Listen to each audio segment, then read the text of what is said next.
Hello বন্ধুরা, প্রিয়া ইপসা কিচেনে তোমাদের সবাইকে স্বাগত। আজকে তোমাদের সাথে শেয়ার করছি পটল পোস্তর রেসিপি। পোস্তর সাথে কি এমন জিনিস দিয়ে বাটলে পরে এই পটল পোস্তর স্বাদটা দ্বিগুণ মাত্রা বেড়ে যাবে।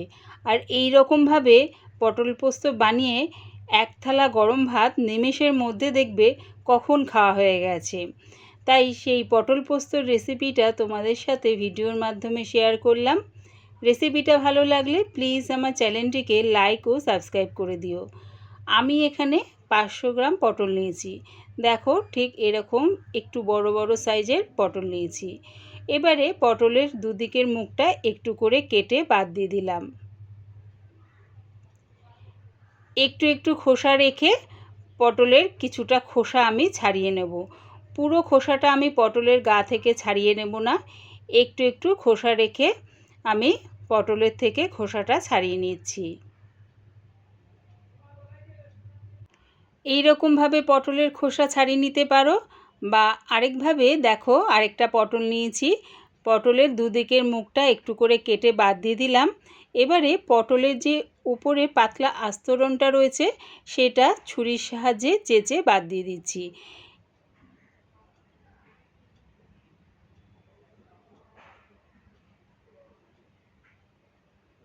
দেখো ঠিক এইভাবে পটলের ওপরে যে পাতলা আস্তরণটা রয়েছে সেটা ছুরির সাহায্যে এইরকমভাবে চেঁচে দিলাম। তোমরা দু রকমভাবে দেখিয়ে দিলাম, যে কোনো একভাবে পটলের খোসা ছাড়িয়ে নিতে পারো। সব পটলের খোসাগুলো আমার ছাড়ানো হয়ে গেছে, ছাড়িয়ে ভালো করে ধুয়ে নিয়েছি। এবারে দেখো পটলটাকে আমি একটু একটু চিড়ে নিচ্ছি। একটু করে চিড়ে নিলে কি হবে, পটলের মধ্যে গ্রেভিটা খুব সুন্দরভাবে ঢুকে যাবে আর পটল পোস্তটাও খেতে বেশ ভালো লাগবে। তাই সব পটলগুলো ছুরির সাহায্যে একটু একটু করে চিড়ে দিলাম।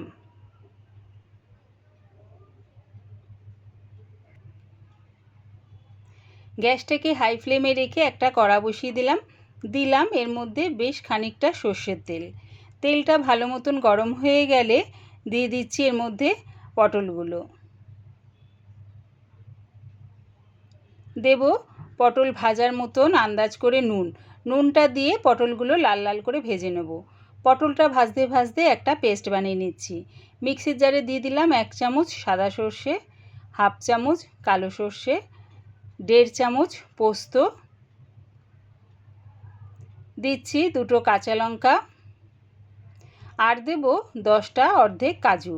এই কাজু বাদাম পোস্ত বাটার সাথে দিয়ে পটল পোস্ত বানিয়ে দেখো, পটল পোস্তর স্বাদটা দ্বিগুণ মাত্রা বেড়ে যায়।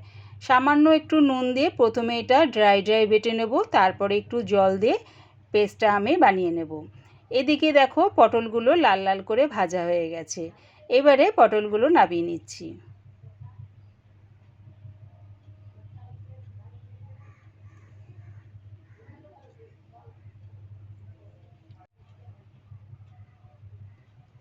ওই তেলেই ফোড়নের জন্য দিলাম 2টো শুকনো লঙ্কা আর 1 চামচ কালো জিরে। যখন দেখবে ফোড়নের থেকে একটা সুন্দর গন্ধ বেরোচ্ছে তখন দিয়ে দিচ্ছি এর মধ্যে আমি ওই পেস্টটা, সর্ষে, পোস্ত, কাজু বাদাম, কাঁচা লঙ্কা দিয়ে যে পেস্টটা বানিয়ে রেখেছিলাম সেটা তেলের মধ্যে দিয়ে দিলাম আন্দাজ করে হলুদ গুঁড়ো, আর দিচ্ছি 1 চামচ লঙ্কার গুঁড়ো।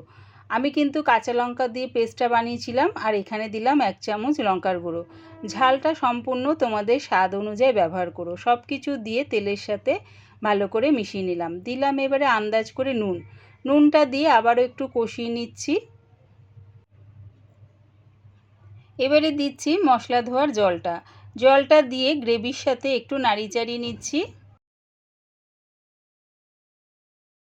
এই সময় দিয়ে দিলাম আগে থেকে যে পটলগুলো ভেজে রেখেছিলাম সেই পটলগুলো দিয়ে দিলাম।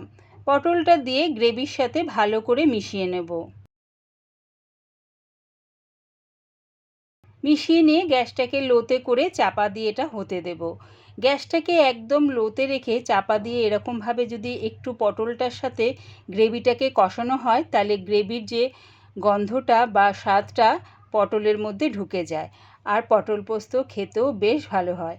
কিছুক্ষণ পর দেখো চাপাটা খুলে একটু নাড়ি চাড়িয়ে দিলাম। এবারে দিয়ে দিলাম 1 কাপের মতন জল। জলটা দিয়ে আবারও চাপা দিয়ে আমি এটা হতে দেব, তাহলে কি হবে, পটলটা আরও বেশ ভালোভাবে সেদ্ধ হয়ে যাবে। জলটা দিয়ে পটলের সাথে ভালো করে মিশিয়ে নিয়ে চাপা দিয়ে এটা হতে দিলাম। এই সময় আমি গ্যাসটা রেখেছি মিডিয়ামে। কিছুক্ষণ পর চাপাটা খুলে দেখে নিচ্ছি।